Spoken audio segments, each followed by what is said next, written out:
Hare Krishna, dear devotees, welcome back to the daily readings of Srila Prabhupada's books, right here in the live studios in Hive, the Haven, southeast England, in Kent, right near the English Channel. We can see it from our window.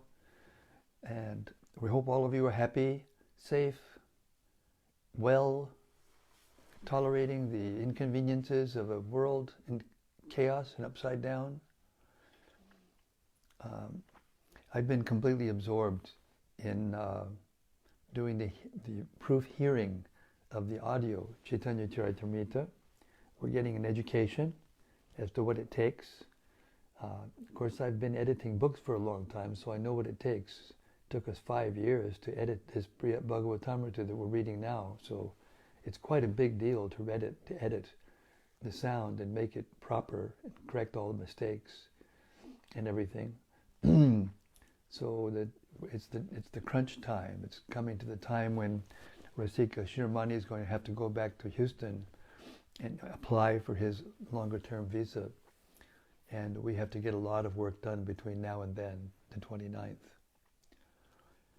So I haven't been doing much of anything else in case I'm not as connected to you as I normally am in terms of emails or Skypes or WhatsApps or whatever. But here we are, together, to hear the Brhad Bhagavatamrta, the nectar of life. First we'll read the Srimad Bhagavatamrta Stotram from Sri Krishna Lila Stava, written by Srila Sanatana Goswami. And by the way, we're just proof hearing the teachings of Lord Chaitanya to Sanatana Goswami, and it's so beautiful. You know, today we read a lot of the chapter in which Lord Chaitanya explained the Atmarama verse. Huge chapter, and unbelievable purports and philosophical thoughts. Anyway, here we are, Srimad Bhagavatam Mahima Stotra, the Srimad Bhagavatam Glories, written by Sanatana Goswami. Sarva Shastrabdi Piyusha, Sarva Vedaika Satpala, Sarva Siddhanta Ratnaja, Sarva Lokaika Drikprada. O nectar from the ocean of all scriptures, singular fruit of all the Vedas, rich mine of the precious gems of all conclusive truths, you are the only giver of sight to all the worlds. Sarva Bhagavata Prana, Srimad Bhagavata Prabho, Kalidwandoditaditya, Sri Krishna Parivartita. O life air of all the Supreme Lord's devotees, O Master, Srimad Bhagavatam, you are the sun risen in the darkness of Kali. You are the exact image of Sri Krishna. Paramananda Pataya, Prema Varshakshadayate, Sarvada Sarvasevyaya, Sri Krishnaya Namostume. I bow down to you, who are supremely blissful to read. Your every syllable pours down a flood of prema. You can always be served by everyone. You are Sri Krishna himself. Madhika Bando Matsangin, Madguru Madmahadana, Mannishtadaga Madbhagya, Mad Anandanamostute. My only friend, my constant companion, my spiritual master, my great wealth, my savior, my good fortune, my source of ecstasy, I bow down to you. Asadu, saduta dayin, adini chochata kada, hanamun chagadachin mam, premna rit kandayospura. O bestower of saintliness to the unsaintly, O exalter of the most fallen, please never leave me. Always appear in my heart and my voice with pure love. Om Namo Bhagavate Vasudevaya. Om Namo Bhagavate Vasudevaya. Om Namo Bhagavate Vasudevaya. So, finally, Gopakumar, even though in a sense he understands where he belongs, but he doesn't know about Goloka Vrindavan yet. He hasn't actually heard about Goloka Vrindavan. He knows about Madan Gopal, and he knows what he does, and he knows his form, and he's been seeing parts of his consciousness or his personality in the different deities and expansions he's seen in his travels. But now Narada Muni is enlightening him directly and explicitly about Goloka Vrindavan, preparing him for his last journey to home, back to Godhead. We're reading from text 101, and Narada Muni is speaking about Goloka Vrindavan to Gopakumar. But in truth, the divine Lord of Goloka eternally adorns his own abode above the earth, upon the earth, enjoying his own unique pastimes. Commentary. After mentioning several other opinions about Krishna's appearance on earth, Narada now states his own. Text 102. No one in this house is an outsider. Uddhava is very dear to the residents of Braja, and you are from Braja yourself. Therefore, I can say something confidential. Commentary. In the previous verse, Narada referred to the glories of the Lord of Goloka. And in the next verse, he begins elaborating on the supreme opulence the Lord displays there. In text 88, Narada mentioned this topic briefly when he said, "Indeed, that world, I think, displays the complete essence of Lord Hari's most confidential godhood." Narada can speak freely in Uddhava's house because everyone present is fit to hear such topics. Everyone sitting there has the right of special love, the kind of special love. Everyone sitting there has the right kind of special love for the personality of Godhead. Text 103. In that Brajabhumi, the Lord's opulences have visibly achieved their final perfection, and so also in many various ways have His mercy, His beauty, the sweetness of all His excellent qualities, the splendor of His pastimes, and His subservience to His devotees. Text 104.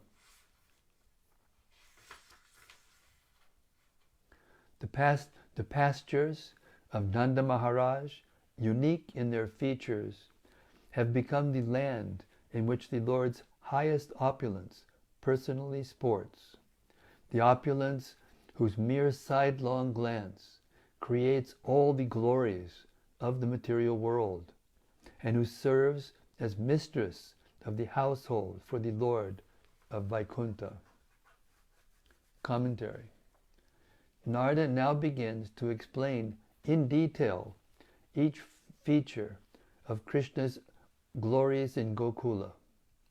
In this verse and the next, Narada talks about Krishna's godly opulence.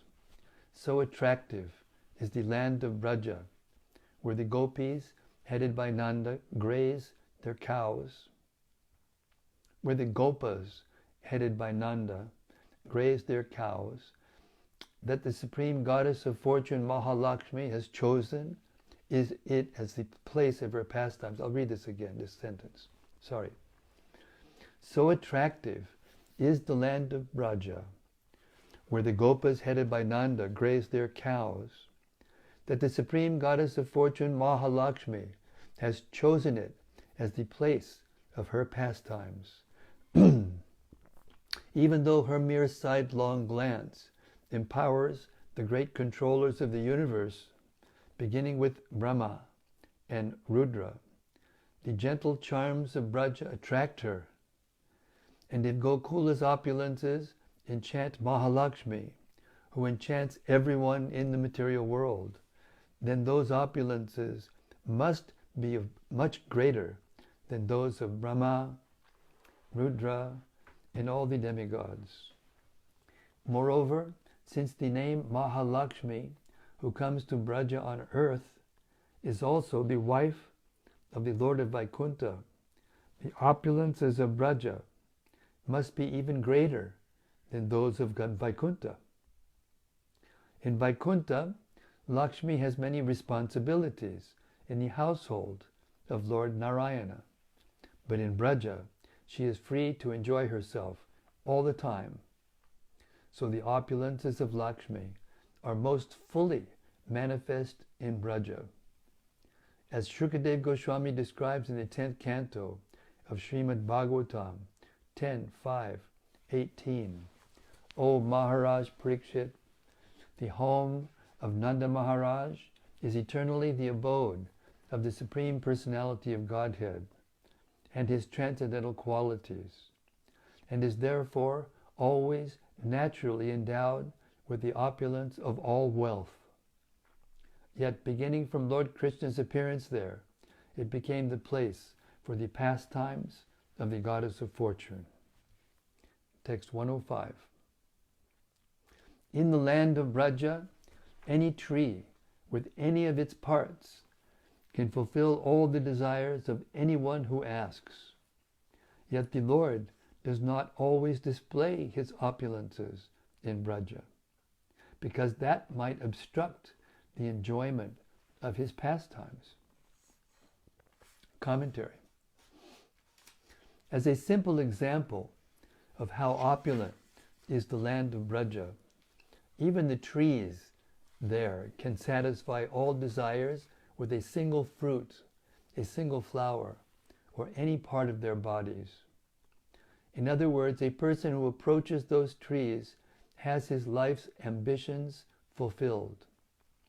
This is described in Srimad Bhagavatam 10.22.34 by the personality of Godhead himself. These trees fulfill one's desires with their leaves, flowers, and fruits, their shade, roots, bark, and wood, and also with their fragrance, sap, ashes, pulp, and shoots. If even the trees in Braja display such wonderful powers, how could the opulences of Braja be kept secret? And how then could Braja be a suitable place for the Supreme Lord to enjoy pastimes as an ordinary person? Braja is suitable because the Lord reveals those opulences only in select instances, when they are useful for his purposes. If there is no special need for them, he keeps them hidden. Thus the opulences of Godhead are only occasionally seen in Braja, though the Lord's charming pastimes, as the darling of the cowherds, are always visibly expanding. Text 106. Simply because Putana, the child-killing demoness, disguised herself as a respectable person, the Lord bestowed upon her the destination of being his mother.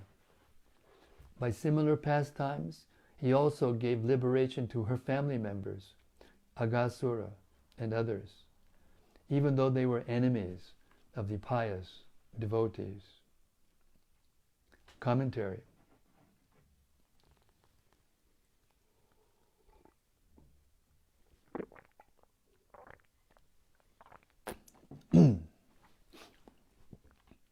In these pastimes, Krishna demonstrates the extent of his kindness. Putana dressed herself very nicely, so that Yashoda and the other ladies of Braja would accept her as one of them, a cultured Vaishnava. This was enough to satisfy Krishna, who, even though Putana was a most wicked demon, arranged for her to achieve an auspicious destination equal to that of Mother Yashoda. Uddhava therefore declared in Srimad Bhagavatam 3:2-23, "Alas, how shall I take shelter of one more merciful than him who granted the position of mother to a she-demon, Putana, although she was unfaithful, and she prepared deadly poison to be sucked from her breast." Not only Putana, but also many of her demon friends and relatives like Aga, Baka, and Kamsa were liberated simply by being drawn to Krishna's supremely charming childhood pastimes. As described by Lord Brahma in his prayers to Krishna, "You have already arranged to give yourself to Putana and her family members in exchange for her disguising herself as a devotee. So what is left for you to give these devotees of Vrindavan, whose homes, wealth, friends, dear relations, bodies, children, and very lives and hearts are all dedicated only to you?" Srimad Bhagavatam 10:14-35. Text 107. "He allowed his belly to be tied to the base of a grinding mortar with ropes for tying cows. And to enliven the women of Braja, he danced, entertained them in other ways, and carried out their orders." Commentary. In text 103, when Narada listed Krishna's excellences in Brajabhumi, he placed Krishna's subservient to his devotees last. But here he takes the opportunity to elaborate on this topic out of sequence, since it closely bears on the topic of Krishna's mercy. When Mother Yashoda wanted to punish Krishna by tying him up, she joined all the ropes available, including the ones used for tying the cows at milking.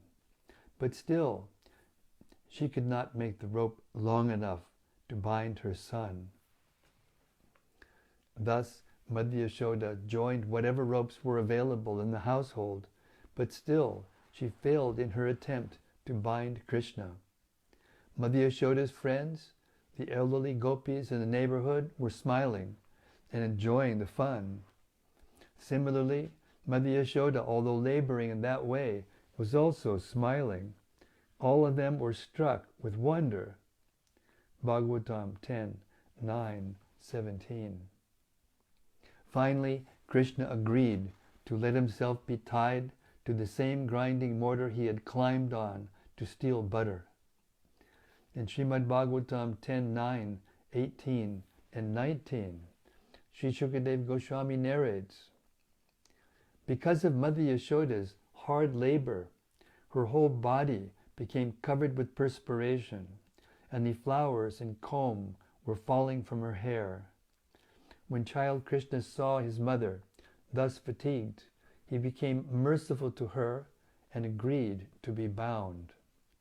O Maharaj Parikshit, this entire universe, with its great exalted demigods like Lord Shiva, Lord Brahma, and Lord Indra, is under the control of the Supreme Personality of Godhead.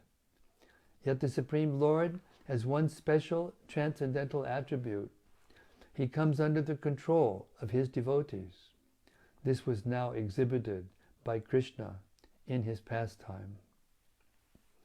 The ladies of Braja delighted in witnessing these pastimes, and Krishna further encouraged their love for him by performing antics for their pleasure and by submitting to their commands. This too is described by Srukadeva Goswami. The gopis would say, "If you dance, my dear Krishna, then I shall give you half a sweetmeat." By saying these words, or by clapping their hands, all the gopis encouraged Krishna in different ways. At such times, although he was the supremely powerful personality of Godhead, he would smile and dance according to their desire, as if he were a wooden doll in their hands. Sometimes he would sing. Sometimes he would sing very loudly at their bidding. In this way, Krishna came completely under the control of the gopis. Sometimes Mother Yashoda and her gopi friends would tell Krishna, "Bring this article," or "Bring that article." Sometimes they would order him to bring a wooden plank, wooden shoes, or a wooden measuring pot. And Krishna, when thus ordered by the mothers, would try to bring them. Sometimes, however, as if unable to raise these things, he would touch them and stand there, just to invite the pleasure of his relatives. He would strike his body with his arms to show that he had sufficient strength. To pure devotees throughout the world, who could understand his activities, the Supreme Personality of Godhead, Krishna, exhibited how much he can be subdued by his devotees, by his servants. In this way he increased the pleasure of the Brajavasis by his childhood activities. Bhagavatam 10:11, 7 through 9. By these pastimes, Lord Krishna sent a clear message to the jnanis who think they know him very well as the absolute truth. To achieve me through the process of knowledge is not at all easy. Only by bhakti am I readily obtained. Text 108.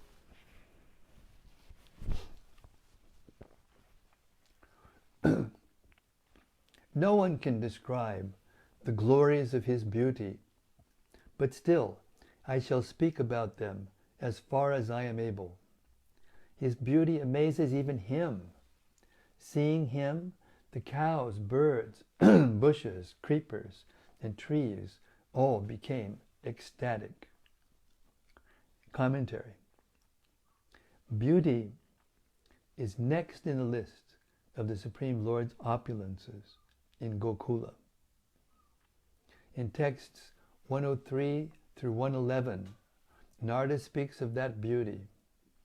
Because the beauty Krishna showed during his appearance in Vrindavan had never before been seen in this world, no one was able to explain it in terms of previous experience.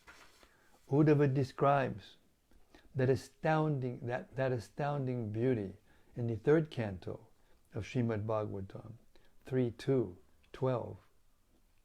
Lord Krishna, in his eternal form, just suitable for his pastimes, appeared in the mortal world by his internal potency, Yogamaya. His pastimes were wonderful for everyone, even for those proud of their own opulence, including Krishna himself in his form as the Lord of Vaikuntha. Thus, Sri Krishna's transcendental body is the ornament of all ornaments. Upon seeing Krishna, the moving and non-moving creatures of Vrindavan would show the symptoms of prema, including the sattvika ecstasies of horripilation, floods of tears, and so on.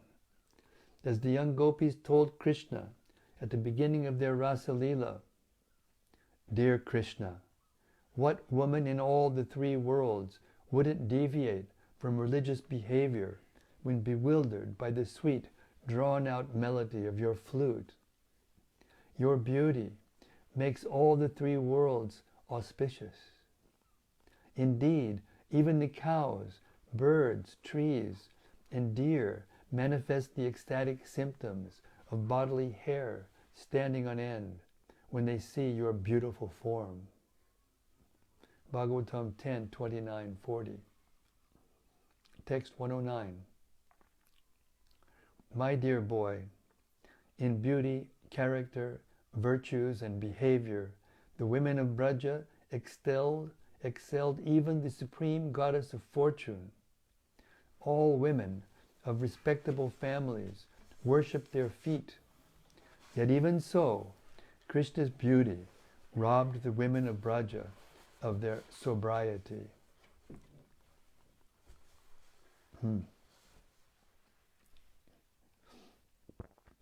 Commentary. To inspire Gopakumar to listen carefully to this important narration, Nardi here uses the affectionate word tata, my dear boy. Krishna's beauty shook the gopis' determination to uphold their religious principles, but not because the gopis were simply women, who by nature are supposedly unsteady. The gopis of Braja were reputable, cultured ladies in a respectable society, so they were not inclined to careless behavior. They were equal to Lakshmi, the best of women, and even better. They were more beautiful and more sublime in their gravity and shyness. They were more capable of making proper decisions, maintaining firm determination, and expertly dealing with all kinds of situations. And they were more competent in the various activities of worshipping their beloved. Narada therefore uses the interjection hanta, indeed, to express his surprise and delight. Text 110.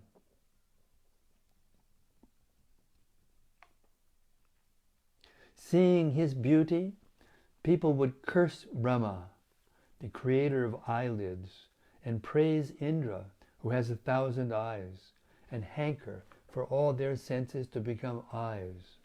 What extraordinary states would anyone not attain upon seeing his beauty? Commentary.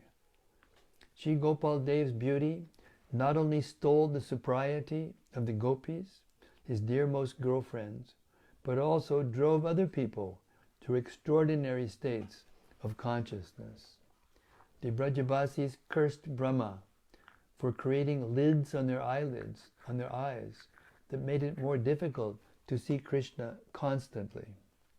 And even though Indra had committed many offenses against Krishna and was deformed because of Gautama Rishi's curse, the Brajabasis glorified him, for they admired his having 1,000 eyes on his body, eyes with which he could enjoy seeing Krishna that much more. The Brajabasis prayed that all their own senses change into eyes, so that with those eyes they could see Krishna even more, and no competing senses would distract their eyes from the sight of Krishna's beauty. Text 111.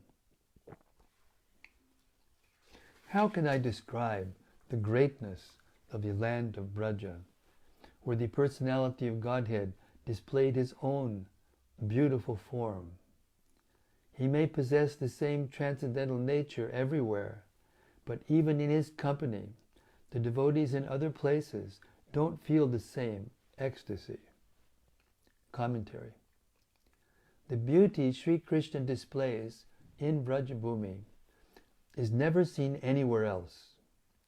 No matter where he goes, his transcendental nature is changeless, and he is always the same person. But devotees in other places, like Vaikuntha and Dwarka, do not taste from seeing him and being with him the same exquisite feelings of love as the Brajabasis. Thus we should understand that the personality of Godhead reveals selected aspects of his special greatness in particular times and places. And Brajabhumi is supremely glorious. For one reason or another, Krishna chooses in some instances to show his eternal glories, and in others to allow his personal energies to conceal them. Narada's sentiment to this effect was closely paralleled by the words Gopakumar had earlier heard on Janaloka from Pipalayana Rishi.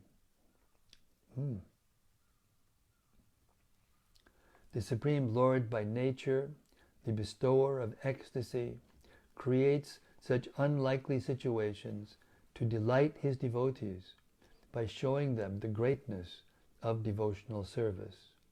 Brhad Bhagavatamrta 2:2, 100. Narada has now concluded his description of Krishna's special beauty in Vrindavan. Text 112.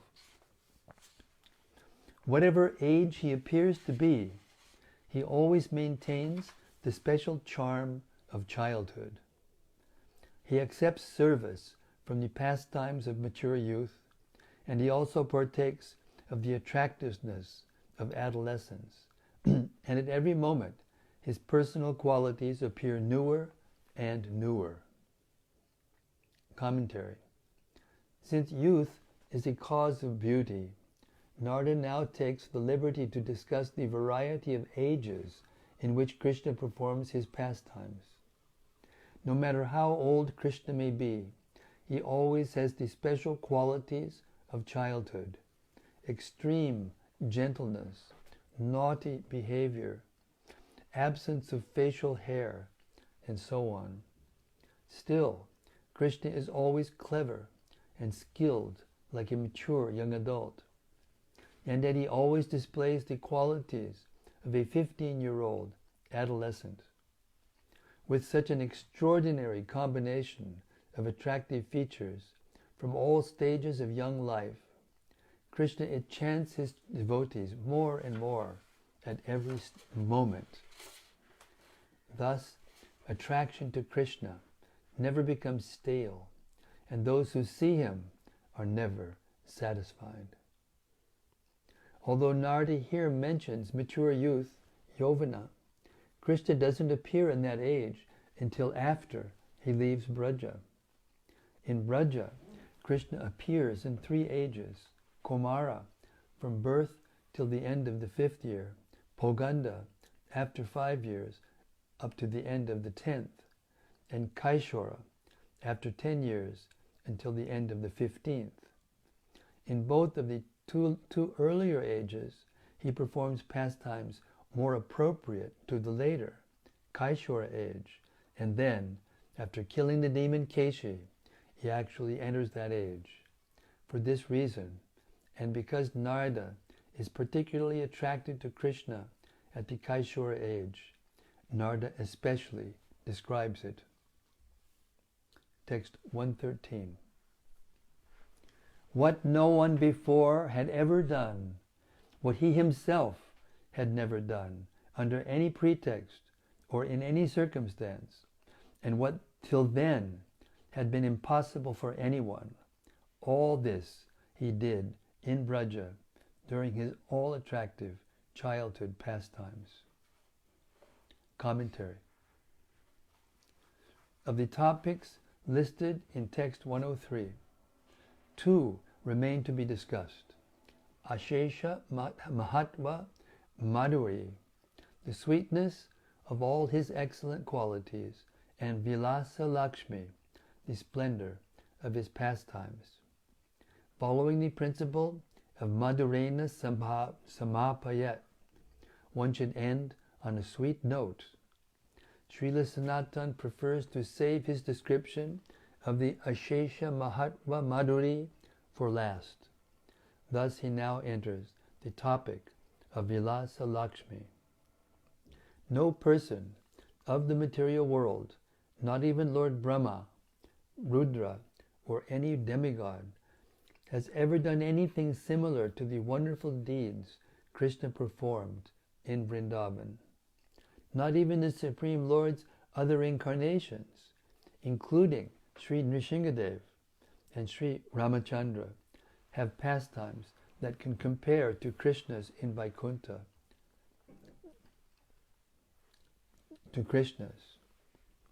In Vaikuntha, the Supreme Lord has never enacted these pastimes or even tried to make a show of imitating them. Before the Lord unveiled in Vrindavan his all-attractive childhood activities, he never so easily killed demons and distributed his pure devotional service. Text 114. All those pastimes are an ocean of nectar, and though my tongue is always eager to relish their sweetness, it is terrified in drowning in them. A person should never proceed with something impossible. Commentary. Here, Narada shifts the blame for his rash eagerness to his uncontrollable tongue. But in fact, the greed to relish the rasa of Krishna's Vrindavan Leela is his own. Narada may think that his tongue is fearful of saying too much, either because it is incapable of speaking properly, or because it is embarrassed to speak in front of others. Either way, in fact, it would be perfectly proper for his tongue to drown in the nectar ocean of Krishna's pastimes. Narada's speech is but poetic irony. His tongue is not at all ashamed of what it is about to do. Text 115. Whose heart would not be stolen when he has drunk even once through his ear holes the nectar of all those pastimes? My tongue therefore wants to proceed, and its restlessness no longer lets me maintain my shyness. Text 116. At the age of 3 months, Krishna lay under a large cart and broke it with his tender foot, and then he cried for breast milk. On 2 occasions, he showed his mother the whole universe within his mouth. Commentary. In text 116 through 137, Narada summarizes many of the pastimes of Krishna described in the 10th canto of Srimad Bhagavatam. Anyone who wants more details about these pastimes can consult that greatest of scriptures. The first major pastime, the deliverance of Putana, Narada has already mentioned while glorifying Krishna's merciful nature. The summary begins, therefore, with the breaking of the cart. The cart that infant Krishna was lying under was a large one, as indicated by the word stulam. As Shukadev Goswami describes, it was so big that several strong cowherd men were needed to lift it up again after Krishna had knocked it down. The strong, stout cowherd men assembled the pots and paraphernalia on the handcart and set it up as before. Bhagavatam 10:7-12. After his miraculous deed of knocking down the cart, Krishna cried for his mother to come and feed him her milk. It is amazing to contemplate that a person with such unequaled power can also cry for his mother's breast milk. And from another point of view, it is amazing also that Krishna dared ask his mother for milk after destroying the cart that was virtually the most valuable possession of the household. Baby Krishna twice showed Mother Yashoda the universe within his mouth, once while drinking from her breast, and again after she accused him of eating dirt. How much more amazing it is, then, that a person who can perform such miracles can also cry for his mother's milk. Although after the killing of the Trinavarta demon, Mother Yashoda had visions of the universal form within Krishna's mouth on 2 different occasions, they are mentioned together in this verse to highlight how wonderful it is that this powerful Krishna was crying helplessly for milk. Krishna's Gokula Vrindavan pastimes are supremely splendid and charming because they combine the ultimate display of God's power with the ultimate display of His sweetness. Hare Krishna. Jai Vrindavan Leela Ki Jai. Gaur Premanandi Hari Hari Bol. So we'll stop here. It's almost 8 o'clock. 7:59 and some seconds. Later, in the next verses coming up, Narada will get more detail about the pastimes of Krishna, the sweetest things that exist. Hare Krishna. Rachimanjari said, Jai Guru Maharaj, daily victorious. Hare Krishna, Braja, thanks for the message about the Sankirtan party that you took out. Rachimanjari. It's Rati Manjari. Yeah, because I think you said Vraja Loka. No, it's Rati Manjari. Okay. Sudevi Dasi. Hare Krishna Maharaj, much appreciation, Haribo. You will reach your goal and countless devotees are blessed by your hard work, and above all, Srila Prabhupada is so pleased with your selfless service. Hare Krishna, thank you. May it be so by the mercy of the Vaishnava's blessings, because that's the only way it's going to happen.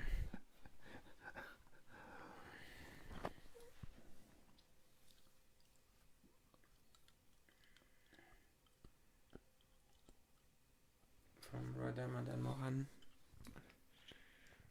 From Radha Madan Mohan. Hare Krishna. Jai Maharaj, Hare Krishna. All glories to Srila Prabhupada and your daily readings, Maharaj. This is from Ben. Jai Bhakta Ben, Haribo.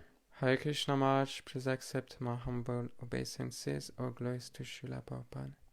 Yesterday you mentioned that Vaka Krishna was an expansion of the original Krishna, who remains in Vrindavan out of sight. I wondered if Vaka Krishna has memories of growing up in Vrindavan, or if he has separate, more opulent childhood pastimes in Vaka.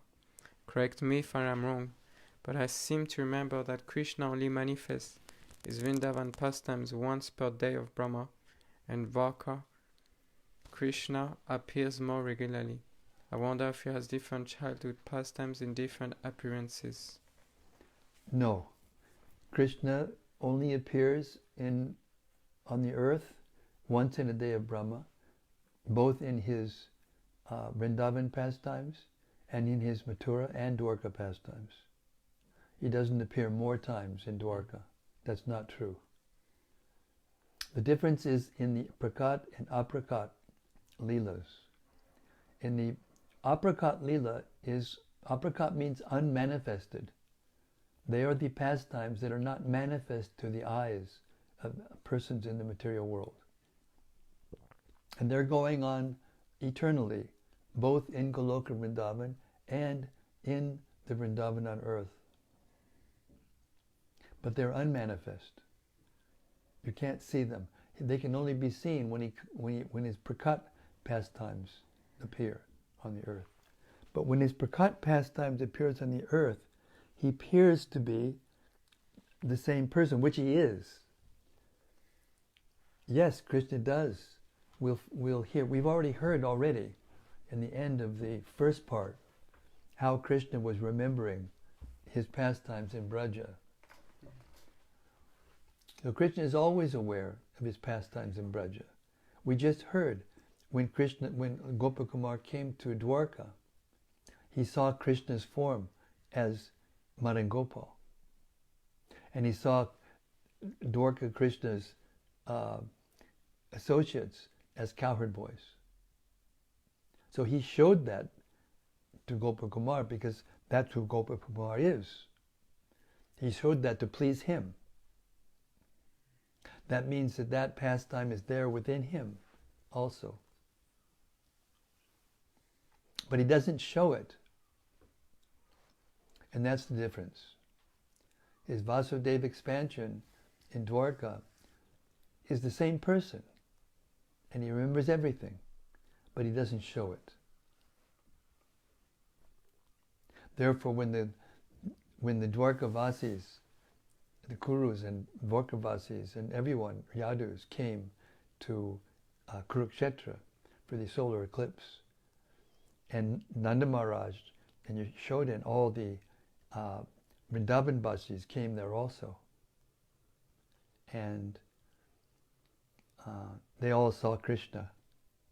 This is Prakat Leela.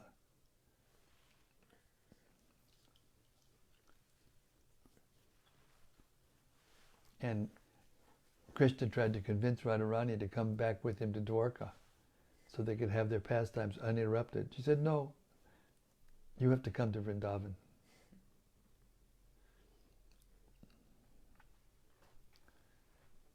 So Krishna never steps out of Vrindavan.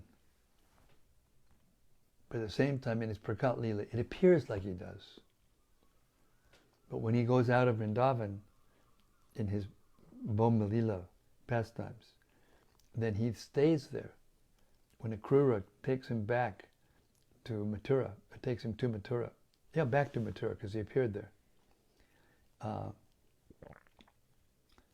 They stopped at Akrura Ghat, Yamuna, and Akrura took bath there, and he saw Krishna as Narayana, and he saw Balaram as Sheshanag, and they were on the water like that. And then he became confused, so he walked back up to where Krishna and Balaram were in the chariot, and there they were in the chariot. And then he went back down and saw them again there, and then they came back up, and Krishna said, did you see something wonderful in the water or in the sky? And they showed him the spiritual world. So, but he stayed there and from that point on, his expansion went to Mathura.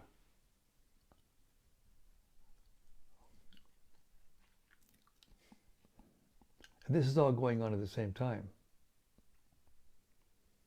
So you can't judge or understand Krishna's pastimes by the same mechanical physics that govern the material world. Krishna is beyond the laws of nature.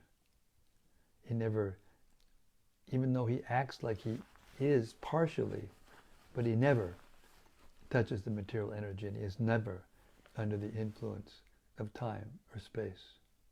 Hare Krishna. This is from Vraja Vallabha. Haribol Braj. Hare Krishna Maharaj, please Haribol. accept my humble obeisances. All glories to Srila Prabhupada. These topics are very difficult to understand beyond the theoretical level because we are so used to the hellish material world.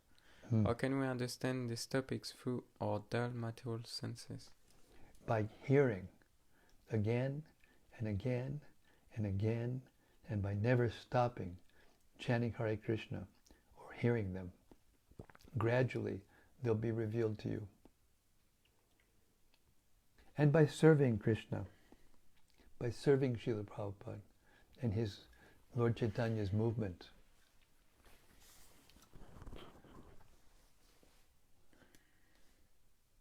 Hare Krishna. From Anandamurti Devidasi. Jai Anandamurti. All glories to Srila Prabhupada. Today I'm listening to your reading with Kareva Devidasi. It was nectar. So nice to know about Krishna's glories. Oh, thank you for being there. Hare Krishna. Ben Shaw, sorry for my ignorance. Skipped too many days of school here. Thanks for the illumination though. Hare Krishna. Anyway, thank you very much for the questions. They were fantastic. And this is how it happens. If you continually hear and chant over a long period of time, Krishna's pastimes, they have the potency to reveal themselves to you because they can purify your heart, and at the same time they have the potency to reveal everything to you about Krishna and about his eternal pastimes and about his eternal abode. So Hare Krishna, Sri Brhad Bhagavatamrta ki jai, Samaveda Bhakta Vrinda ki jai, Gaur Premanandi Hari Hari Bo. See you tomorrow night, same time, same place, same topic. The creme de la creme de la creme. Brhad Bhagavatamrta. Hare Krishna.